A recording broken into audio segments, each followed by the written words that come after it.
From News Center 4, this is California This Week, a weekly news and information program on issues facing Northern California. Here's News Center 4's Belva Davis. Good morning. It was just 1 month ago that the United States and Japan were in a showdown over trade. At issue, a 100% tariff threat by the United States if Japan didn't open its markets to American-made cars. That trade war was averted in a last-minute negotiation, but trade disputes with Japan are not over. But it's not just conflicts in Asia, it's opportunity as new markets open up. Vietnam is the latest marketplace for U.S. products. And here at home, a high-tech industry that's experiencing a renewed boom and that is looking for new markets as this expansion continues. It is the success of Bay Area business that brings our guest to the Bay Area this morning. He is U.S. Trade Representative, Ambassador Mickey Cantor. Good morning to you. Good morning. Thank you for having me.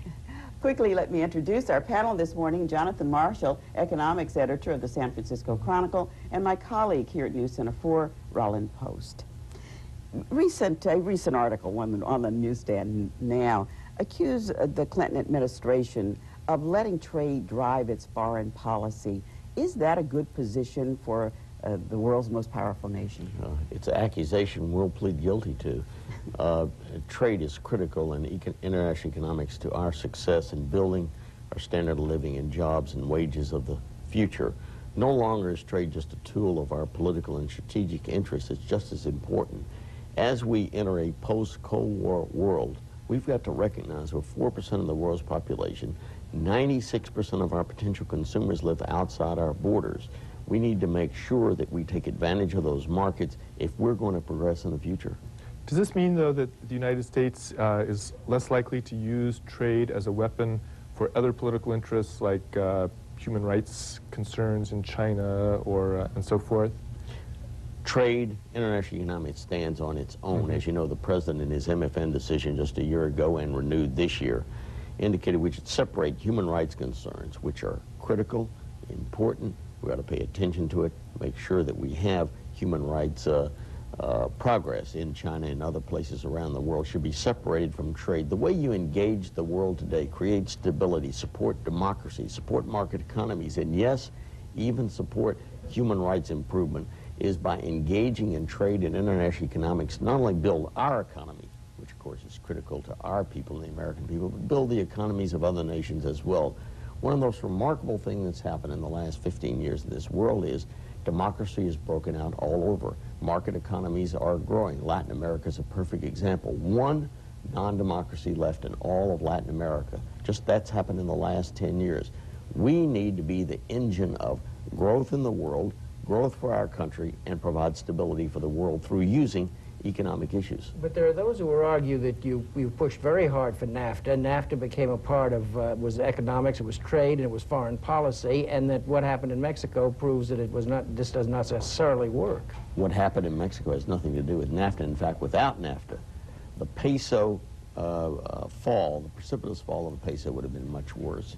In 1977, 1982, Mexico suffered the same kind of drop in the peso they suffered just in December 1994. What happened then, without a NAFTA, without the undergirding of confidence and strength in the Mexican economy, foreign investment left, and they had a decade called the lost decade in Mexico.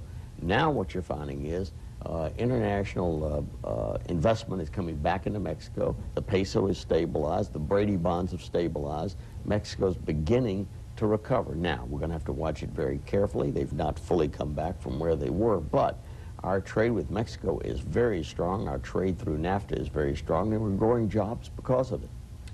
Mr. Cantor, there are some, though, that feel that while trade has benefited those at the top of the ladder, it has not certainly helped those at the bottom of the ladder as this country tries to compete with economies with much lower wage scales, and that indeed the texture of American life is changing because of it, that the more we trade, the cheaper employers look to produce a product, the more the American public suffers. What's fascinating is, for the first time in 10 years, the World Economic Forum found that the United States workers were the most competitive and productive in the world. That means we can compete with anybody.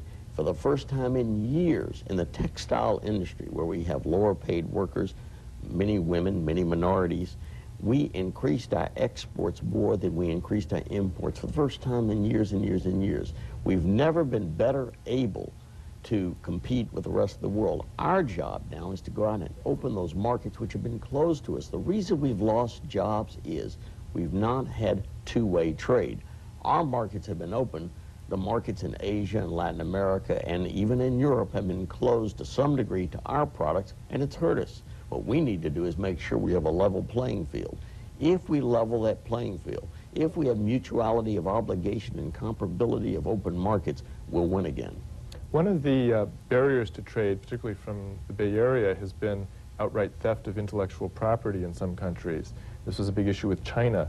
Have they started really cleaning up their act since the United States reached an accord with them, I guess, was it last year? Reached an accord in March of this Okay. year, March 1994. We're making progress, or March 1995, I'm sorry. Have we solved all the problems with China? Of course not. Intellectual property protection around the world is critical to the United States because those are our industries of the future, and of course, they're the industries of this area. Let me give you one example. 33% of all the exports from California come out of the Silicon Valley. That's only 10% of our population in California.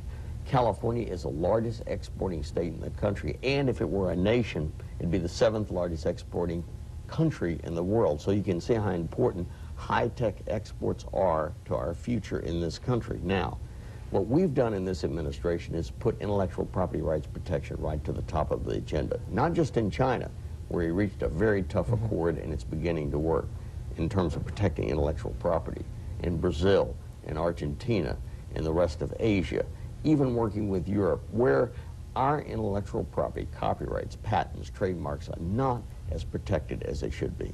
One of the other areas of great importance to this area is protection of our trade interests in services. And there was an accord reached by members, I guess, of the World Trade Organization just the other day to expand, to improve the trade situation in financial services. Is that going to help our financial industry, do you think? Well, let me tell you what happened in that situation. When we reached the Uruguay Round Accords in December 1993, the United States took a very strong position, which no one disagreed with. We were going to harmonize up standards, and everyone was going to play by the same rules. We didn't join in this financial services accord because there are many, many countries who weren't playing by the same rules. They weren't opening their markets to our banks and financial institutions and insurance companies the way our markets would be open to theirs. And we said, we're not going to play that game of free riders anymore. We're going to make everyone play by the same rules. The rest of the world said, okay, we're going to reach an accord. We'll let the United States stay outside this accord. So we have access to their markets. They don't have free access to ours. It's about time this president said we stand up to the American people and make sure the rules are fair, and that's what we did in this situation. Let me go back to the issue of the civil rights again and trade. If trade is going to be what you say this administration is proud of, is trade is going to be the issue that drives foreign policy, or should. Well, it's part of the issue. It's part of the three-legged stool. You have political and strategic interests and, of course, trade interests as well. Exactly. But when there is a conflict over civil rights, such as there is in China and there may be in other countries, then what takes precedent? Does trade take precedent, or does civil rights take precedent? You can walk and chew gum at the same time. You don't have to choose between the three. We have vital interests in China in terms of stability, in terms of proliferation and human rights. Those are vital, important. We've got to work on them. We've got to make sure we remain engaged. Trade is the way, it's the connecting tissue among countries in a post-Cold War world. In order to have influence in China or in the rest of Asia or in other areas of the world, you've got to make sure that our trade and economic relations continue to grow. It's also critical to grow jobs here in the United States. So it's a win-win situation. Trade is not a zero-sum game. We have the situation of activist Harry Wu in China right now. What could happen? Could his conditions impact what happens with you and China and trade? Well, obviously, there's always connections in terms of the atmosphere you operate in. However, since Mr. Wu has been incarcerated wrongly, he should be released immediately. Let me say it again. This is unacceptable behavior on the part of the Chinese. At the same time, The Chinese have been meeting with us in Geneva in terms of their potential accession to the World Trade Organization, which they desperately want, which the United States has said you will not gain accession unless you play by the rules that we've all set out for the other 123 nations.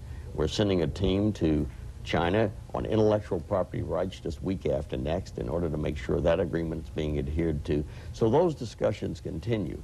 But frankly, anytime you have a situation like we have with Harry Wu, or human rights violations or proliferation problems, sending missiles to Pakistan, it does affect the relationship. Ambassador Mickey Cantor, we thank you very much for joining us this morning. Thank you very much for having me. I appreciate it.